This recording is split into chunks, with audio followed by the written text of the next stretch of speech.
On today's show, Ford gets ready to axe white-collar workers, diesel pollution is worse than expected, and you'll be staggered to learn how much taxes states collect on cars. All that and more coming right up on Autoline Daily.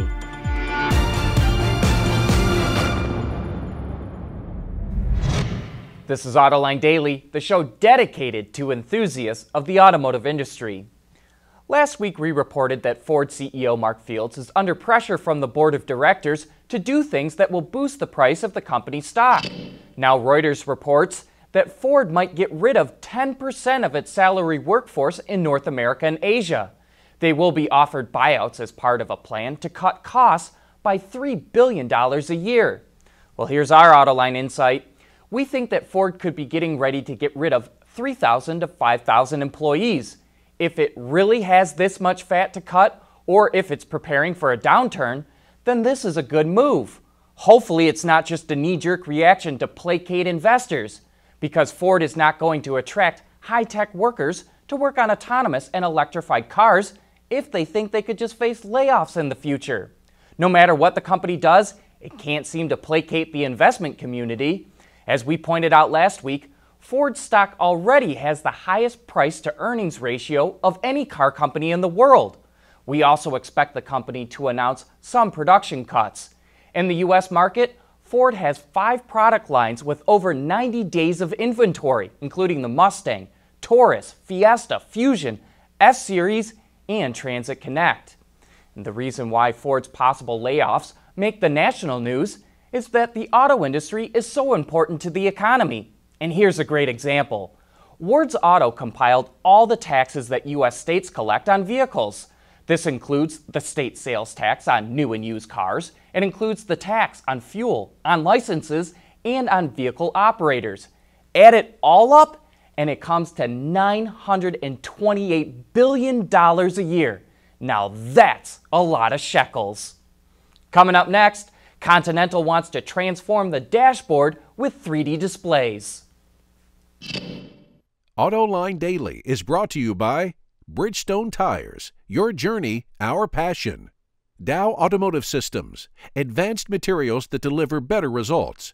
And by Lear, a global leader in automotive seating and electrical systems. If you work in the industry and are looking for something unique to set off an interior, here's a new instrument cluster that caught our eye. Supplier Continental developed a new digital cluster with a 3D display surface. It features what Continental calls optically bonded topographical elements, or in other words, it gives the elements more depth to seem like they stick out from the surface of the display. It's able to integrate a number of features into the cluster, including driver assist systems like pedestrian detection. You know, it kind of reminds me a little bit of Audi's virtual cockpit, but with more of a 3D element added to its other features. The supplier Faurecia is known for its interior solutions, especially seating, but it now has the ambition to become a leading supplier in fuel cell technology as well. It says by 2035, there could be as many as 5 million fuel cell vehicles in production, and to help support that, Faurecia is going to start making fuel cell tanks. It has teamed up with Stelia Aerospace Composites to design, industrialize, and commercialize high-pressure hydrogen tanks made of carbon fiber. Now, some of you may think that carbon fiber is not strong enough to withstand the 10,000 psi that hydrogen is stored at, but these tanks are able to take a direct shot from a 50 cal rifle without being ripped to shreds. Coming up next, both Audi and Volvo are working on integrating Android's operating system into their vehicles. For the people at Dow, racing is a sport and a science. We enjoy one and learn from the other. But like most competitive people, we like winning at both. This is the human element at work. Dow. Most new vehicles offer Apple CarPlay and Android Auto, which syncs smartphones to the car to allow the driver to access some of the phone's features through the car's infotainment system.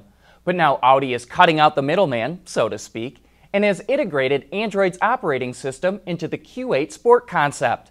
The functions are displayed on the car's touchscreen, and info is also visible in Audi's virtual cockpit instrument cluster.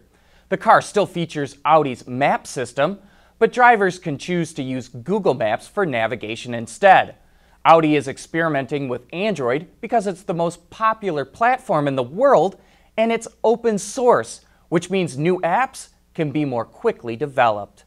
But it's not just Audi. Volvo also announced its next generation of infotainment systems and connectivity services will be based on Android. It says it will show up in new cars within the next 2 years. Well, diesel pollution is far worse than we thought. A new study published in the journal Nature found that globally, pollution from diesel-powered vehicles is 50% higher than government tests show. This resulted in 38,000 extra deaths from soot and smog in 2015. The researchers don't believe automakers are to blame. Rather, they say governments need to improve testing procedures so tests better reflect real-world driving conditions. But with that, we wrap up today's show. Thank you for watching, and please join us again tomorrow.